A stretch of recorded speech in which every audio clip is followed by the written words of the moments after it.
Todos los lunes, a partir de las 12, estaremos con el programa La Mecha.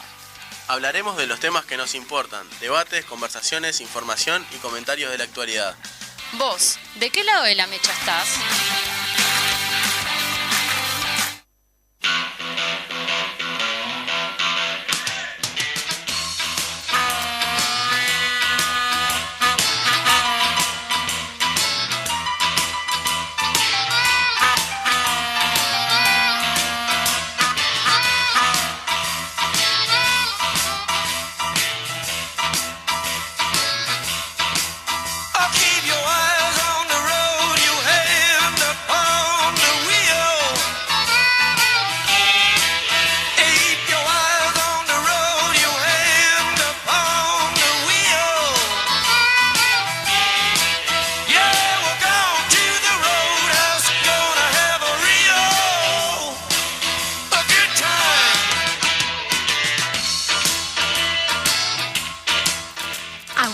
La alegría a los mediodías de Radio Fénix. He vuelto yo. ¿Qué tal, amigos, compañeros? Un saludo bien grande de los radioescuchas que están del otro lado del dial. Y Rodri poniendo seriedad. ¿Y yo? Ahí, jugando con el celular. Estoy tratando de comunicar en las redes sociales. Que vamos a estar... bien. ¿Qué vamos a tener hoy, Mari? Contale a la gente. Vamos a tener una charla de arranque. Sí, como siempre. Como siempre.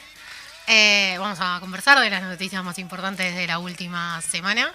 Vamos a tener una conversación telefónica con el diputado de la 1001, Gerardo Núñez, para hablar de una de las dos interpelaciones que hizo el Frente Amplio la semana pasada. Muy activo. Sí, el cuerpo. Vamos a tener una defensa acérrima, creo que es una defensa acérrima de Tabarez por parte de Rodri. Son datos, no opiniones. Es una argumentación a lo largo de lo que significa. Es una argumentación sobre el proceso Tabarez. Sí, vamos a defender lo que hizo bien y después cada uno evaluará si se lo lleva a su mesita de luz o no al maestro Tabarez. Perfecto, yo tengo amigos que discuten el tema, así que ahora después les voy a mandar un mensaje. Ahora, ¿querés que te deje un adelanto? Sí. Desde el 70 el único técnico que ha ganado partidos en mundiales ha sido el Oscar Washington Tabarez. ¿En serio? Sí. Qué zarpado. Lleve. Igual es el único que estuvo también, ¿no? O sea, no, y Víctor Púa. Púa. En el 2002. Víctor Púa. Estuvo Víctor Púa, estuvo Borrás. Daniel Pasarela, estuvo... Pero no dirigió mundial. Pasarela. No, Pasarela no llegó al mundial. Otros ni siquiera clasificaron. Borrás. Omar Borrás en el 86. Claro, hemos ido a poco mundial. Antes de la era dorada del maestro Tabarez. Sin flechar la cancha. De hecho, en el 70 fuimos cuartos y en el 74 no pudimos ni ganar ni un partido. Es así. Pero bueno, de eso y más hablaremos la mañana de hoy, la mañana a mediodía, ¿no? Obviamente. Pero bueno, la noticia que se impone el día de hoy, porque después dicen que no hablamos de fútbol cuando nos conviene, es que perdió Liverpool, ¿no? Con Progreso.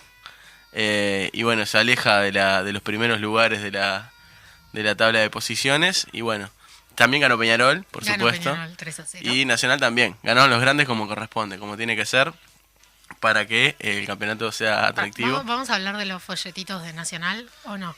Yo ya estaba justo tuiteando sobre eso. Polémica. Creo que el decanato puede ser un espacio de cierre de la mecha en alguna oportunidad. ¿El decanato? No, yo no. Pero vos sos bolso, lo que pasa. Claro. Yo ya te di una argumentación al aire de esto es lo que pasó. Sociológicamente le doy la derecha al hincha de Peñarol y jurídicamente no tiene de dónde agarrarse el hincha de Peñarol. Claro, pero jurídicamente nadie puede. Porque en el fútbol era irregular el fútbol. La jurídica no dio garantías. Sociológicamente. Yo quedé con ese sociológicamente retumbando. Sí, podemos traer un sociólogo también. A Hernán Navascués. Igual yo no me refería al hecho en sí de cuando nació Peñarol, sino a los folletitos que se repartieron en el Parque Central diciendo que Peñarol... Eso pasó también el martes 28. Están como con esa fijación en estos días. No, de repartir papelitos. Es folclore. Yo en el barrio donde resido. El folclore bien entendido, ¿no? Hay folletos. Peor es matar a alguien. Que dicen todavía te duele correspondientemente al esto no lo dije. donde se hizo una gallina inflable. ¿Cómo? Es folclore. Comparó los folletitos con la gallina inflable que está bien, la gallina inflable es violencia y esto, bueno, problemas psicológicos. Podemos ser neutrales. Son traumas. Estoy tratando de mandar un mensaje para comunicarle a la gente que vamos a hablar del maestro Tavares. Ok.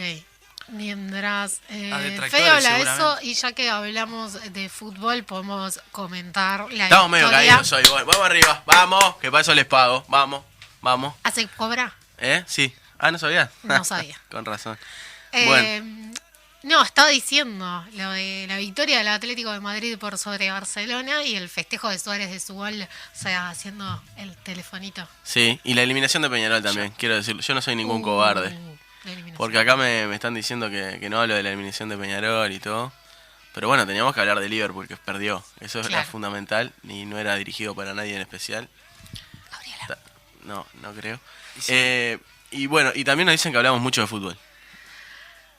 Es que es la noticia que hay toda la semana hay noticia de fútbol. ¿Qué crees que haga? Es lo que tiene la actualidad. Nos salva la información del arranque. Sí, claro. Y también es cierto que esta semana hubieron 2 interpelaciones. Podemos hablar un poco Dos interpelaciones. Sí, ¿Sobre qué fueron las interpelaciones, Mariana? Una interpelación a Ever, que comenzó el martes de mañana y terminó en la madrugada Ever del es para miércoles. que no extrañe el Parlamento, que estuvo 30 años ahí. Claro. Y va toda la semana. Igual quiero acá hacer un dato de color, y es que creo que la única persona de la coalición que le dice señora presidenta a quien estaba siendo presidenta de la Cámara en ese momento, y no la terrajada esta de señora presidente. ¿Por qué hacen eso? Porque son terrajas. Pero eso no es idiota, o sea... Sí, claro. Lo dije al aire también, la puta madre.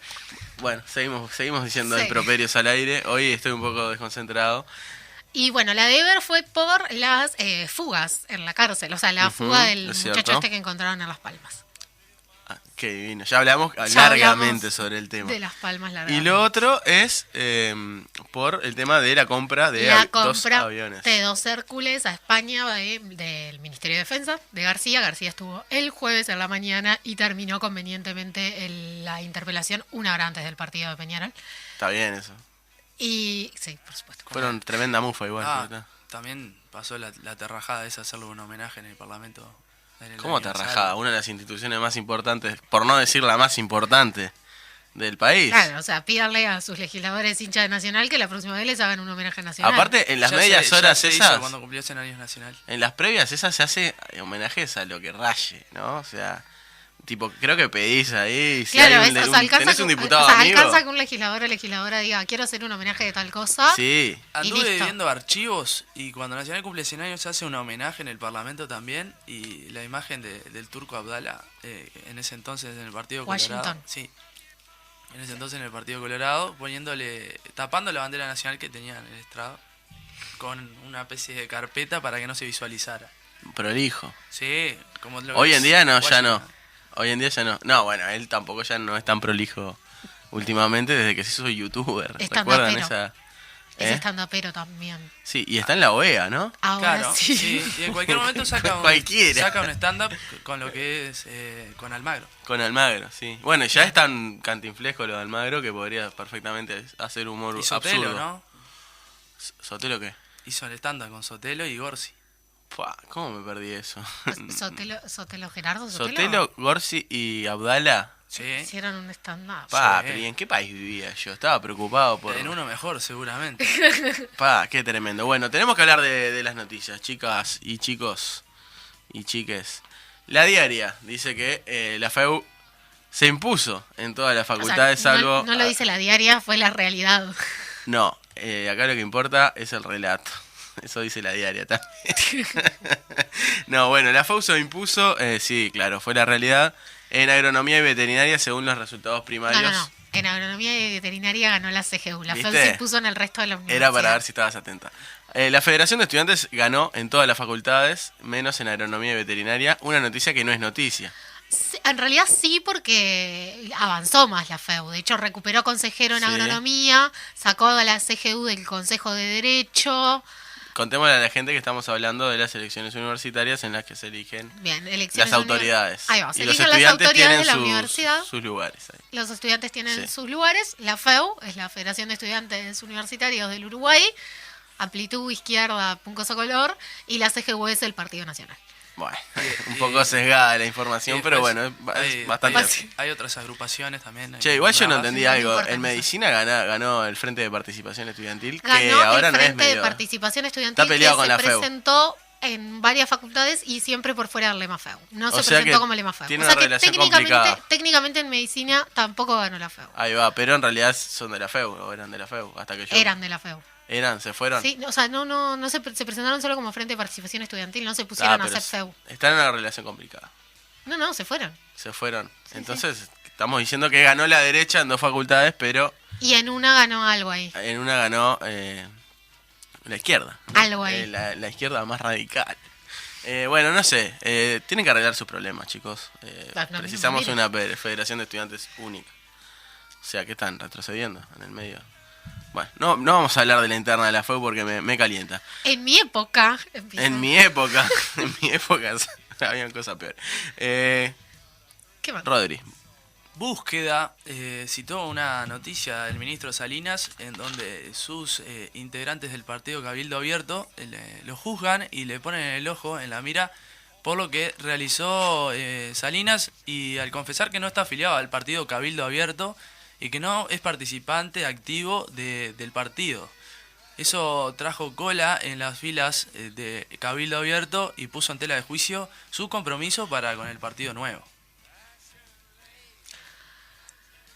Está picante la interna de Cabildo Abierto, está linda. Es picante, porque quieren como hacerse los que son un partido y todo eso, pero en realidad cuando llega al final del día se hace lo que el general dice.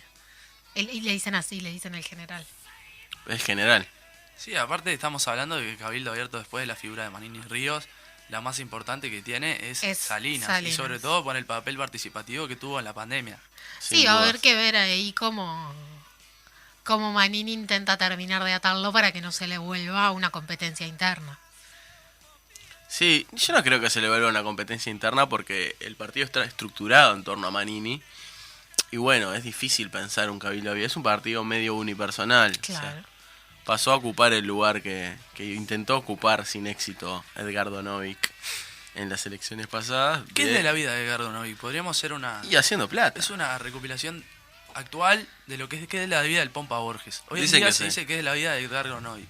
Dicen que se gastó mucha plata en la campaña. Claro, pasa electoral. que perdió por los dos lados, porque él emergió así como la figura conservadora de la mano dura y el empresario outsider, y por la mano dura le ganaron Cabildo Abierto y por el empresario con plata Sartori. Excelente, sí, le hicieron una pinza ahí y perdió. Y ahora tuvo un problema con Daniel Peña, el diputado del Partido de la Gente. Pero ya siempre tuvo problemas con él. Bueno, no, solo después de que pasaron las elecciones. Y Daniel Peña se le quedó básicamente con el partido porque su lista era la mayoría en la convención y lo ungieron presidente del partido. Así que Edgardo Novik hoy en día ni siquiera preside el Partido de la Gente. Esa es su situación política, o sea, nula, básicamente. Sí. Y el interlocutor con el presidente de la República, que como, digamos, integrante de la coalición, es Daniel Peña. Así que ya Edgardo Novik no tiene ningún tipo de participación política en la vida del país. Y bueno, la que le hizo Daniel Peña es una de tantas, ¿verdad? Es un diputado astuto. Y a mí me cae muy bien porque es de Salinas. Pasaron las elecciones, se dijo que él era el diputado y salió a decir que él no se iba del Partido de la Gente. Al final se lo quedó. Totalmente. Bueno, se desarrolló ayer y el sábado, el congreso del Frente Amplio, la principal, al igual que Peñarol, la principal fuerza política del país, en el que se discutió un documento de autocrítica. Además, se mejoró, el documento que había propuesto la dirección del Frente Amplio a través de la discusión de los comités de base y, se proclamaron los 3 candidatos, los 3 candidates. Sí. Esto es tan ridículo como decir la Presidente, quiero decir. Y no lo digas entonces. Pero bueno, a veces se puede usar, pero hay que usarlo con criterio. Hay que cambiar, pero con buenas costumbres. Y qué cantidad de pavadas que estoy diciendo hoy. Sí. Me estás distrayendo, Mariana. Eso yo es lo que me pasa. Te estoy mirando nada más. Sí, pues me estás mirando muy fijo. Candidatos a presidente del Frente Amplio: Fernando Pereira, Gonzalo Sibila e Ivonne Pasada. ¿Qué opinan? Es un secreto a voces, eso ya estaba... ¿Qué secreto? Si ya está proclamado. Claro, no, que ya venía a ser un secreto a voces que era... Mariana no me mira más. Y no. Que era medio algo que ya se sabía que iba a suceder, estos 3 candidatos, o una candidata y 2 candidatos, Bueno, veremos ahora lo que pasa con respecto a la presidencia del Bueno, Frente pero Amplio. tiren sondeo. Se abren las apuestas. Ahí va. Penca, ¿cómo sale? Y para Gana mí, Fernando. roba Fernando Pereira. Tengo una pregunta que capaz que ustedes saben responder. A ver, ¿Ivonne Posada no es del MPP? no. Ah, está. Entonces ya me la respondieron. Pensé que era del MPP, no es más del MPP. Se fue hace tiempo del MPP. Ah, ¿sí? Vos tenías... que Orgánicamente sé que no. Bueno, Capaz que sí, sigue es lo único que vinculada cuenta. y eso, pero que orgánicamente si no. estaba el MPP, Es como el Curqui Peñarol. no le apoyaba. ¿Eh? Que el MPP no le apoyaba. Claro, Y el yo MPP iba a va con preguntar Fernando. eso, El claro. MPP va con Fernando. Claro. Por eso.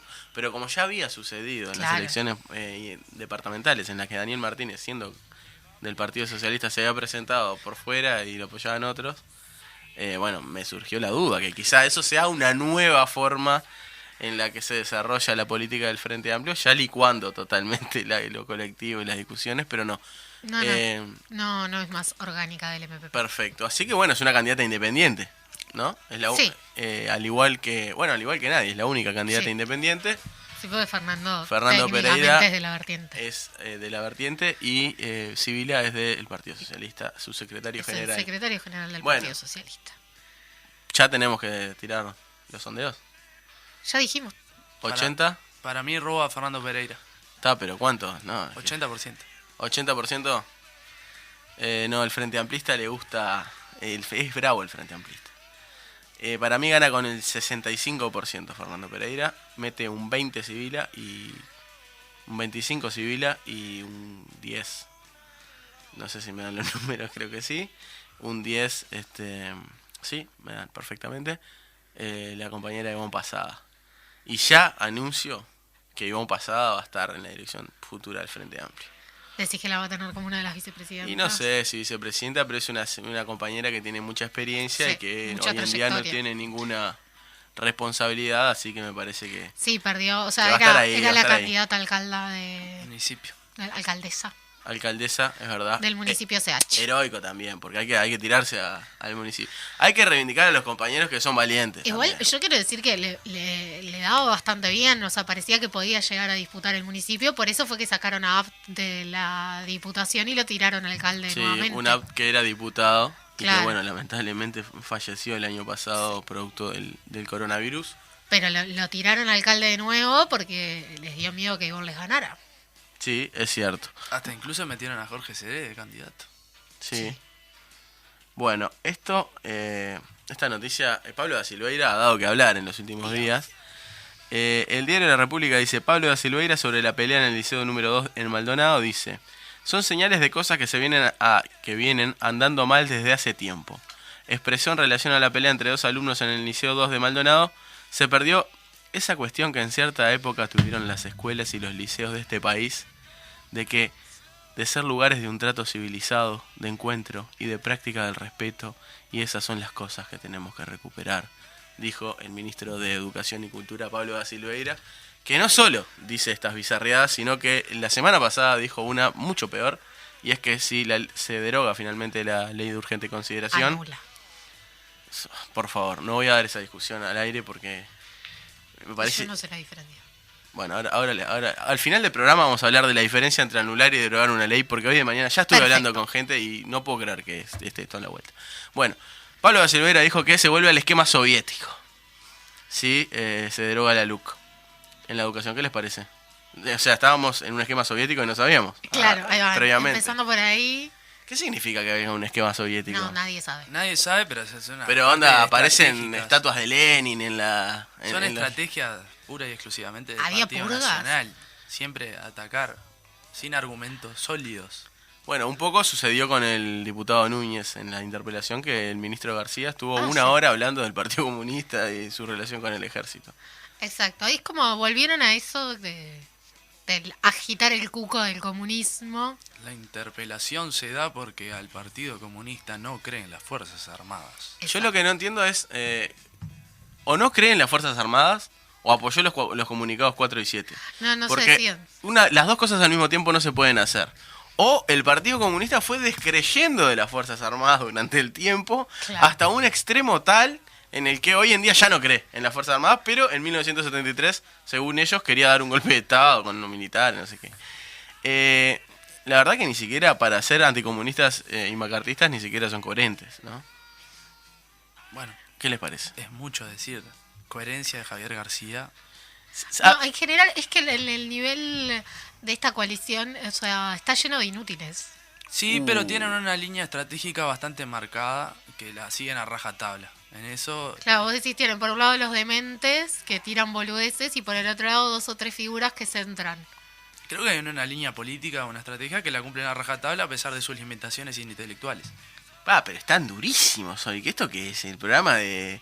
Paren un poco. O sea, está bien que este es un programa Pará. abiertamente de izquierda, No pero dijiste al están aire. diciendo No, que son es que a mí- retardados. Vos Es dijiste que a al mí aire me idiota y- sorprende. ¿Eh? Que No dijiste además, al aire idiota. no, dijo un montón de cosas al aire. Además. Sí, pero no insulte así a la coalición de Limitación. gobierno. A mí me sorprende porque una ya sabía que no era la mejor opción para el país, pero además son realmente como más incapaces de lo que se pensaba. Vos decís que que hay no co- estaban preparados. Claro. No estaban preparados para gobernar. O sea, pero porque, o sea, nosotros podemos hacer la diferencia de que una cosa es no estar preparados para gobernar para el pueblo, pero yo creo que hasta les cuesta gobernar para ellos. No sé si les cuesta. Para mí O vinieron... sea, les salen las cosas, o sea, no sé, Para mí lo importante de esta coalición, yo lo digo como miembro de la... de la coalición. del Frente Amplio. Buen chiste. Lo importante era el ajuste. Ellos vinieron y hicieron el ajuste que lo comandó No, por eso digo, tienen el primer como- ministro Isaac Alfi, que es el que Como manda. algunas Lito. algunas personas que sí tienen capacidades y eso, Claro, las tienen Alfie. a los lugares estratégicos Y después el resto te raja. rellenaron con ineptos. Y bueno, Lo que sí y hay es que así, destacar porque que la derecha, tienen- como dijo el Pepe Mujica, a la derecha los une los intereses. Entonces, es así. Ellos vinieron a hacer un ajuste y después lo demás, bueno, vi Anchi, Mansalva. tuitea, tira Pero cualquiera. tienen una capacidad importa destacable de disfrazar las cosas. Sí, están muy Sí, bien. eso sí. Les recomiendo una entrevista que le hicieron a Claudio Invernici hace unos días ya en Montevideo Portal, en la que habla de la inteligencia comunicacional y muy bien que le aplica el gobierno y lo muy mal que le aplica el Frente Amplio, que le aplicó durante la campaña electoral, que no dice que por supuesto hayamos perdido por eso, pero bueno, habla de eso y está muy bien. Y además reivindica el papel de la militancia en noviembre, diciendo que no hubo ningún giro en la campaña, sino que la militancia salió a pelear los votos, ¿no? Me parece que es una nota muy interesante, además de una persona muy interesante, que es Claudio Invernici, que acaba de escribir su segunda novela. Y la voy a comprar, también les quiero decir. Vamos con la entrevista. Ya Estamos como atrasados. No, me dicen que hay que esperar. Ah, bueno, está. Igual vamos a hablar con el diputado Gerardo Núñez. Después de la pausa, me están diciendo, ¿sí? Vamos a la pausa. Y después de la misma, vamos a hablar con el diputado Gerardo Núñez. Pensábamos que era La ahora, pero misma. espérennos 4 minutos. Vamos a hablar de aviones, ¿está? Ok.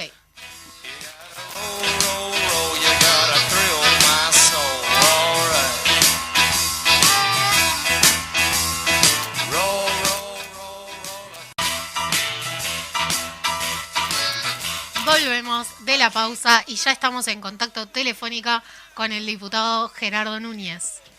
Hola Gerardo, ¿cómo estás? ¿Qué tal? ¿Cómo están? Buenas tardes.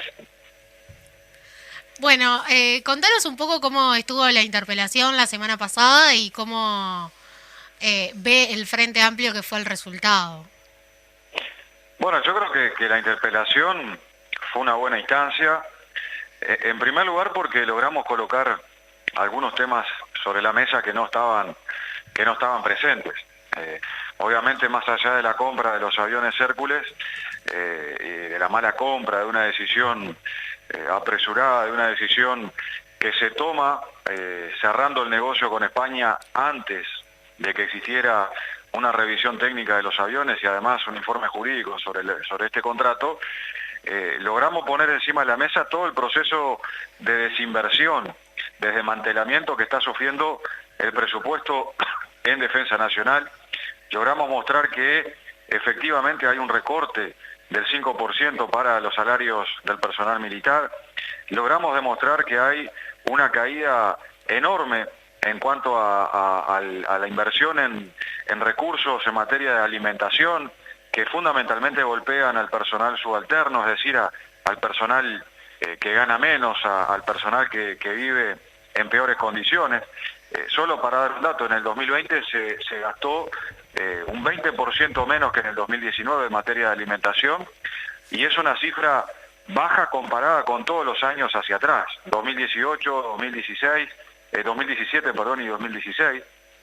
O sea que todo eso para nosotros ha quedado demostrado, al igual que la falta de recursos, la falta de mantenimiento que ha decidido este gobierno a la hora de, poner en condiciones los radares en nuestro país. Hoy, a pesar de que ya hace meses, semanas, de que el radar Selex del aeropuerto de Carrasco está sin funcionamiento, seguimos sin tener cobertura en los 3 principales aeropuertos de nuestro país, tanto en Laguna del Sauce como en Melilla como en Carrasco. Y esto es un hecho que obviamente pone en tensión la propia seguridad operacional aérea. Y por otro lado, vos preguntabas recién cuál fue la valoración del Frente Amplio. Yo creo que fue una muy buena valoración. Las 2 interpelaciones que tuvimos la semana anterior, la de Heber y la de García. De hecho, la mesa política del Frente Amplio emitió una declaración en este sentido, 2 declaraciones el día viernes, en donde, respalda el trabajo que hicimos los legisladores y las legisladoras de la bancada del Frente Amplio en estas 2 interpelaciones que nos parece, vuelvo a insistir, logramos poner encima de la mesa temas que no se estaban discutiendo, temas que pasaban entre gallos y medianoches, y que hoy para mucha gente que ha seguido estas interpelaciones y particularmente la del ministro de Defensa Nacional, conoce una realidad que, lamentablemente no conocía previamente, porque este escenario de recorte que está sufriendo la Defensa Nacional, que está sufriendo las Fuerzas Armadas, se está dando en el más absoluto secretismo, justamente para no hacerse un gol en contra, para hablarlo en términos futbolísticos, y no asumir esta posición que está llevando a cabo el gobierno nacional, que es de recorte en todas las áreas y en este caso afectando la defensa nacional. Gerardo, ¿cómo estás? Yo te quería preguntar acerca de cuál es tu sensación o reflexión, o qué te deja que Javier García, como ministro, su principal defensa o su línea argumental para justificar la interpelación, o sea, para defenderse de la interpelación, sean los ataques al Partido Comunista. ¿Qué te deja? Y yo creo que eso habla de una pobreza argumentativa muy grande, ¿no? Porque fíjate que las 3 horas de intervención que el ministro desplegó en la interpelación, prácticamente 1 hora estuvo dedicada a intentar desacreditar al Partido Comunista, de contraponer al Frente Amplio respecto al relacionamiento con las Fuerzas Armadas, de atacarme a mí también. Creo que eso habla de por sí solo de la falta de argumentos para defender su gestión, porque si tiene que acudir a señalar tantas veces, lo hizo en 2 oportunidades por lo menos, tanto en la intervención inicial como en la respuesta a mi segunda intervención, plantea lo mismo, y fue casi que de manera cíclica, sin lograr salir de esos temas. Es porque, vuelvo a insistir, hay una falta de argumentos muy grande para defender su gestión. Y yo lo entiendo, porque debe estar seguramente en una posición muy incómoda, cuando él y su partido y la coalición prometieron aumentarle el salario a los militares, prometieron aumentarle el salario, ¿verdad?, al personal militar subalterno, y no solamente que no lo aumentaron, sino que lo han recortado. Prometieron un conjunto de inversiones que la verdad no se están haciendo. Prometieron fideicomiso para la Armada Nacional, que todavía están veremos, y así en muchas de las áreas, y es claro que hay en muchos estamentos de las Fuerzas Armadas malestar con estos episodios, malestar con estas decisiones que ha tomado el ministro, y eso ya es inocultable. Perfecto. Gerardo, vos planteabas tanto en las notas previas, en la prensa, como en la propia interpelación, que las 2 razones principales por las que se interpelaba al ministro por este tema eran, por un lado, la oportunidad de la compra, y por otro lado, el mal negocio que había sido. Quería preguntarte por qué fue una compra inoportuna de alguna manera. Vos nombrabas lo de los radares, pues capaz que hay algún otro elemento, y por qué fue un mal negocio, en síntesis, digamos, para que la gente lo pueda entender en estos minutos. Bien, inoportuna porque, bueno, esta decisión de gastar 26 millones de dólares se da en un contexto en donde, bueno, las políticas sociales y, como decía recientemente, muchas áreas de la defensa nacional están sufriendo recortes enormes, ¿no? Mientras el gobierno se golpea el pecho de realizar un recorte de 600 millones de dólares, de ahorrar supuestamente 600 millones de dólares, en medio de una pandemia, en medio de una crisis económica muy grande, en medio de que, bueno, hay ollas populares por todos lados como forma de tirarle un brazo solidario a la gente que está pasando en peores condiciones, bueno, el gobierno hace este tipo de planteo, ¿no? De sentirse orgulloso de ahorrar dinero en esas duras circunstancias por las que está atravesando nuestro pueblo. Y en ese contexto es que se gasta estos 26 millones de dólares en 2 aviones que son de la década del 70, en 2 aviones que se cierra el negocio para su compra antes de que sean revisados por el personal técnico de la Fuerza Aérea. Unos meses antes, entiendo. ¿Cómo? Unos meses antes. Claro, Incluso. porque en junio del 2020 se cierra el negocio con el gobierno español. Y las revisaciones técnicas son posteriores a eso, es decir, son por octubre, noviembre. Lo cual yo creo que es un elemento grave que aviones que son de la década del 70, bueno, primero se les ofrezca al gobierno español dinero por ellos, casi que a tapa cerrada, por catálogo se elija estos 2 aviones y después se los revise. Bueno, yo creo que son cosas que no entran en la lógica de nadie, que ningún uruguayo, ninguna uruguaya lo hace ni siquiera para comprarse una bicicleta por Mercado Libre. O sea, yo creo que primero siempre se revisa y después, bueno, en todo caso se hace un ofrecimiento y se cierra un negocio. O por lo menos te devuelven la plata, ¿no?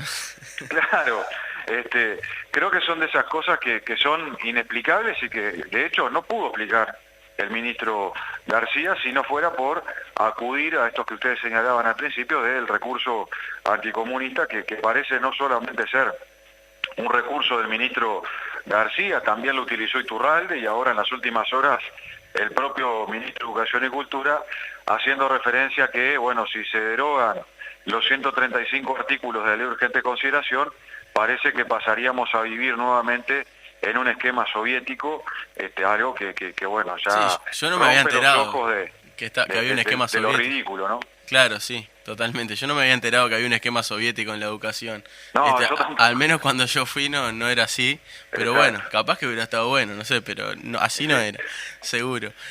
Vos planteabas también de que había la posibilidad de comprar aviones nuevos o un avión nuevo y que le hubiera salido más o menos lo mismo al Estado la compra de un avión nuevo por los gastos de mantenimiento que tienen estos aviones, ¿es así? Exacto, porque estos aviones Hércules, además de ser de la década del 70, y eso explica parte justamente del costoso mantenimiento, el mantenimiento cada 3 años aproximadamente, que se llama la inspección mayor, que son inspecciones estructurales que se hacen fuera del país, tienen un costo más o menos de 2 millones de dólares cada una, como mínimo, ¿no? Después si aparece algún elemento a solucionar, a arreglar o lo que fuera, obviamente eso hace que el costo aumente.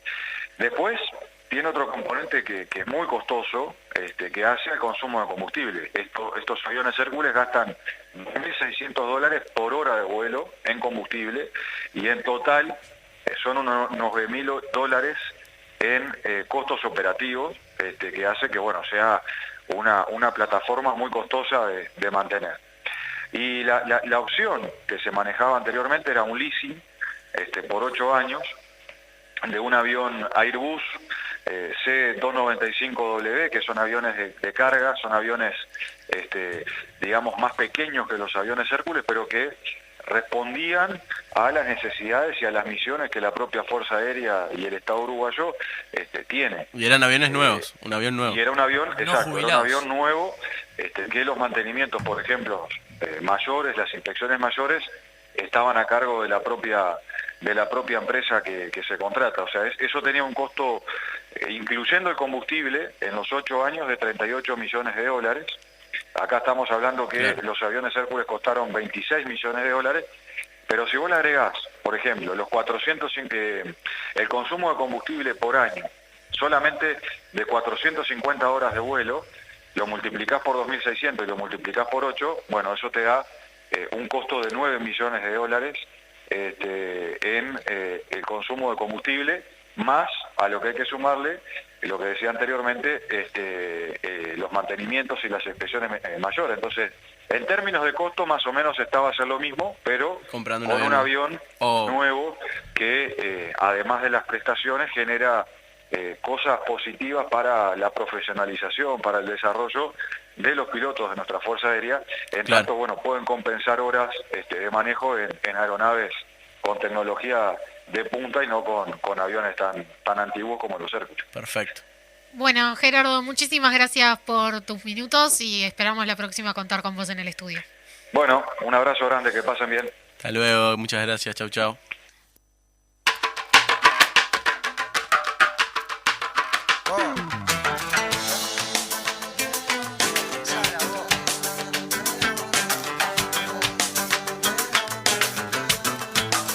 Mezcla de agua dulce, mezcla de agua y sal, aldea dentro de esta aldea universal. Mezcla de inmigrante, cano y español, milonga, candombe, murga y rock and roll. Nunca favoritos, siempre desde atrás. Qué lindo tema. Es lindo tema, ¿no? Bueno, seguimos en la mecha después de la nota al diputado del Frente Amplio de la 1001, Gerardo Núñez. Vamos a la segunda parte del programa, ya en los últimos 15 minutos finales, en la que vamos a tener un informe al detalle, desmenuzando al detalle lo que fue el proceso Tavares. Era un tema que queríamos tocar hoy. Tenemos mucha gente expectante del otro lado que nos está enviando mensajes para escuchar esto. Y bueno, no es un juicio a Tavares, pero sí es de alguna manera un repaso de lo que ha sido Esas personas que están este atentas proceso. son detractores. Pueden ser, hay de los dos, hay de los dos. Mari, vos, ¿en qué bando estás? No, me abstengo. Buah. Si yo les digo Oscar Washington Tavares, ¿qué se le viene a la cabeza? El Mundial del 2010. Sí, el nombre de Washington, pero eso porque es muy uruguayo el nombre de Washington. Sí, bueno, el Mundial, ¿no? Por supuesto. Mundial 2010. A mí realmente lo que más se me viene a la cabeza es el gol de Forlán contra Ecuador en la eliminatoria previa al 2010, que fue uno de los goles que más grité en mi vida. Los goles que más grité en mi vida son 3 goles por eliminatoria. ¿Por qué? Porque yo tengo el trauma de que en mi niñez quedamos afuera de 2 mundiales. Entonces a mí no clasificar al mundial y bueno, no, a 2 mundiales y el del 2006 cuando iba al liceo, que fue horrible. Sí, Entonces para mí no repechaje clasificar Australia. al mundial es una Yo tragedia. el otro día me miré un compilado de los goles de Uruguay en el Mundial de Sudáfrica del 2010. Qué lindo, ¿no? Qué Sí, lindo. y después le tuiteé a Forlán que lo extrañaba. Ahí va. ¿Y te respondió? No. Ah, chanfles. Bueno, Rodri, todo tuyo. Sí, hay que recordar que desde que estaba Oscar Washington Tavares en su segunda etapa, la primera fue del 88 al 90, donde también clasificó al Mundial, ha clasificado del Mundial 2010, 2014 y 2018. Esto no sucede desde el Mundial de 74, que se dio el Mundial 66, 70 y 74. Uruguay hace entonces más de 50 años que no clasifica a 3 mundiales seguidos. Así es. Y a 4 seguidos no. El 62 también, el Mundial de Chile. 62. O sea En que el- si clasificamos a Qatar sería la mejor performance de Uruguay en materia de participación en Sí, Copas del Mundo. empatando esa situación. Pasa que hay una cosa que el uruguayo se ha acostumbrado, y sobre todo los millennials, la gente joven, está acostumbrado a que clasificar a los mundiales sea algo normal para... Los centennials, millennials Centennials. soy yo. Bueno, sí. Que me O perdí. yo o sea, también. sí, claro. Sí, yo no me acuerdo de la del 94, pero ya la del 98 me pesó mucho porque iba a la escuela y ya era el segundo mundial seguido que no íbamos, ¿no? Yo- Y la del 2006 tenía 15 años, o sea, Ya la del 2006 me acuerdo pila. angustia permanente. Estamos, Sí, sí. estamos mal El acostumbrados. repechaje con Australia. Mucha gente está acostumbrada a clasificar a los mundiales, la gente más joven. Sí, sí, Uruguay va siempre. Y piensa que el cambio es mejor, algo podemos hacer un paralelismo con el gobierno actual. Pero Sin tirar el argumento de los pelos ni nada, pero bien. Me volviendo gusta. a... Tavares es igual frente a ampelismo, decís vos. No, eso es una... Este podcast lo vamos a guardar y lo vamos a emitir aparte del programa porque me parece que es... El programa es La Mecha, que sale todos los lunes a las 12 del mediodía por Radio Fénix. La dificultad de Uruguay en el Mundial no es nueva. En el 50 Uruguay sale campeón del mundo. Y en el 58 queda fuera, tan solo 8 años después, con varios jugadores integrantes de esa selección campeón en el Maracanazo. Queda fuera de la Copa del Mundo. Así es. Bueno, y además... ¿Queda fuera que no clasifica o que queda fuera enseguida? No clasifica. Ahí va. No clasifica. Claro, hasta el 50 además no había clasificación. O sea, Sí, había una especie después, de...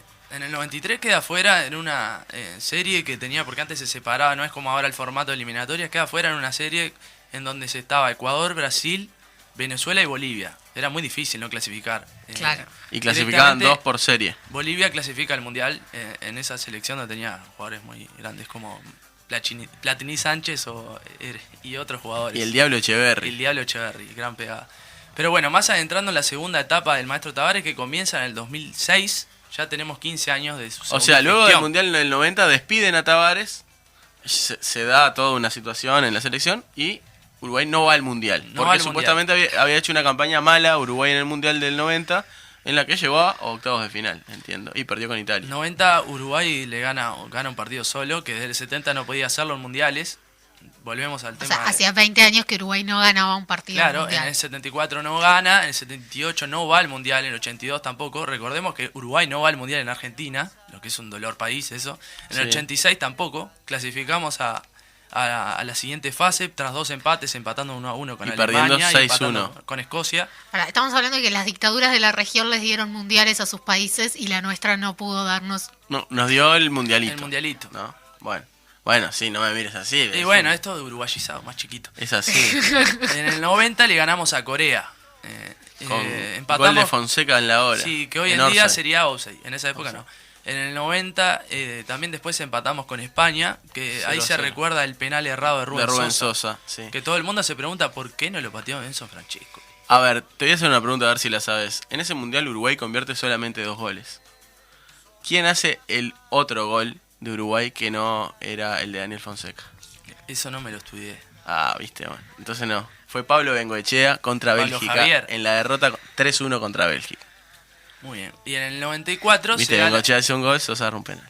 No es por Sí, bueno, está. partidizar del tema. La historia de No, fue- la Copa América Rubén Sosa del 87 tiene gran participación. sí. Rubén Sosa fue un jugador que hizo una Ídolo de mi infancia. carrera muy importante en el exterior, más que Bengoechea, ¿no? Pero siguiendo con la carrera del 90, después queda fuera, se da la destitución del maestro Tavares, después pasa a dirigir a Boca Juniors.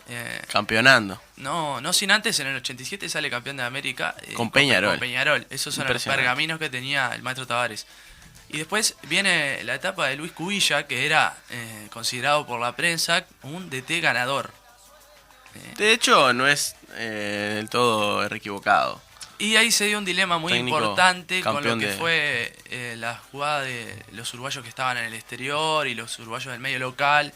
Esa parafernalia que cada tanto surge de que los de afuera no le ponen el alma. Que pasa generalmente en Ya Argentina. no pasa más. Pasa en Argentina. Después vamos a hablar ¿Por de qué eso. no pasa más? Después en el 98 también volvemos a quedar afuera en el Mundial de Para- Francia. Capaz que para explicarle a la gente, Cubilla no citaba a los jugadores que jugaban en el exterior. Es como que ahora Uruguay juegue con un combinado del medio local. Imagínense lo que puede llegar a ser esa selección.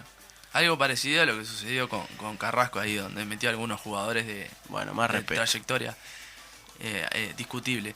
Después en el 98 queda fuera y también estuvo Auchaín y Daniel Pasarela, en el que el régimen de Daniel Pasarela los obligaba No, a tener ciertas conductas como cortarse el pelo cortito. Sí. Algo No, que Magallanes Pasarela no estuvo quiso. en la primera parte de Corea y Japón. Es cierto. Claro. Sí. Auchaín y Máspoli fue el técnico que terminó en la... Ya un pobre Máspoli, que era una gloria del fútbol uruguayo, con 80 años, lo mandaron a dirigir la selección ya eliminada de la Copa del Mundo, o casi eliminada. Pobre Roque. Después Dios le ponga la viene gloria. a salvar un poco Víctor Púa, Ujú. salvando, clasificando al Mundial de Corea y Japón, el Mundial 2002. Muchos se acordarán por estar despiertos hasta altas horas de la madrugada. Sí. Y por los goles del Chengue. Y por los contra goles del Australia. Chengue. Para el cabezazo. también, que nos dejó nos llevó Claro. y nos sacó de la Copa del roja Mundo. de Titi Henry ante Francia Sí, también. y el no pase del chino a Abreu cuando y- estaba solo. La primera situación de repechaje ante Australia también, en donde Claro. tenemos el famoso cartel del Estadio Centenario diciendo gracias Paco, que en Sí. esa época era el momento de auge de Paco Casal. Sí. Y recibiendo a los australianos como se recibía a los equipos rivales en el viejo fútbol uruguayo. Pero luego de ese Mundial 2002, donde pasó sin penas ni gloria, la realidad es Uruguay, Sí, teníamos buen cuadro, Al además, no- al podíamos no- saber. Sí. al no tener una estructura sólida, Uruguay vuelve a quedar eliminado del Mundial, no clasificar al Mundial 2006 en Alemania. Todavía me duele. En el Repechaje con repechaje, Australia. ahí donde se saca el cartel el compañero Federico por el gol de Pablo Javier Bengochea, vamos a decir que los goles cerrados en la tanda de penales fue por Marcelo Salayeta y Octavio Darío Rodríguez. Sí, pero habían viajado en clase turista hasta Australia, estaban todos acalambrados.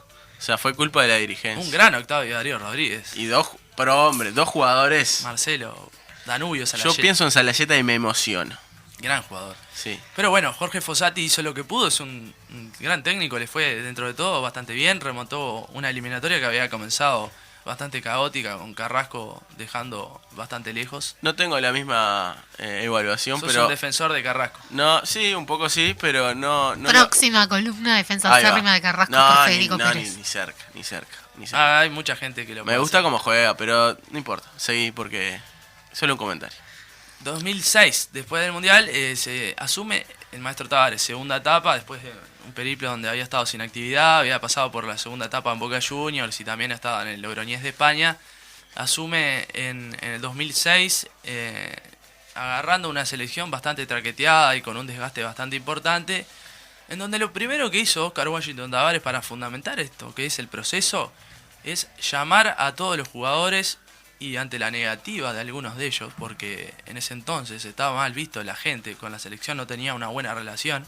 Hoy en día suponer eso es casi incomprendido. Hoy en día la relación de la gente, del aficionado uruguayo con la selección es grande.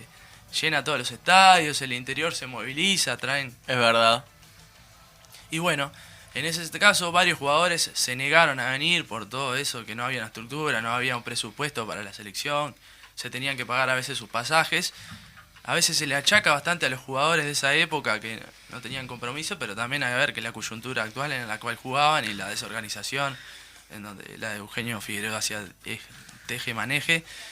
Y así en la Copa América 2007 llega a semifinales, queda fuera ante Brasil por penales, vemos el cabezazo que se llama a El celebrar. penal del Canario García, que le pega en el ángulo. Yo lo grité. Sí, todos lo gritamos. Salado.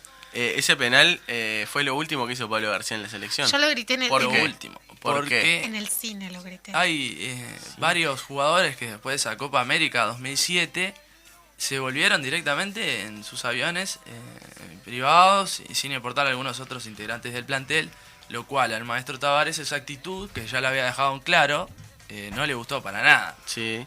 Y se hizo una limpieza de varios Bien. elementos de la generación anterior, ¿no? Pablo Montero estaba del 2006. Yo no sé si fue En el esa. 2006 también Regueiro, Mario Regueiro, Pablo García, Darío Silva. Darío Rodríguez ya jugar un poco más. Darío Rodríguez jugó, siguió jugando. No, no sé si no lo peló ahí también, ¿eh? No, creo que llega a jugar la 2007. Ahí va. Pero después, esa limpieza general ya hizo a pensar que esto en la selección cambió. Claro, que se después de viene la Copa algo América nuevo. se fue Darío Rodríguez, se fue el Canario, lo que quedaba. El Chino Recoba creo que llegó a ir a esa Copa América. Sí, juega jugó de puntero derecho un partido, me acuerdo, sí. Ese. gran Copa América donde se ve los primeros grandes momentos de Forlán en la selección. Total. Pero después siguiendo lo que es... Todavía Todo el Lolo todavía en la selección. en el esa Lolo Copa también se América. fue en esa limpieza. hubo varias limpiezas. Sí.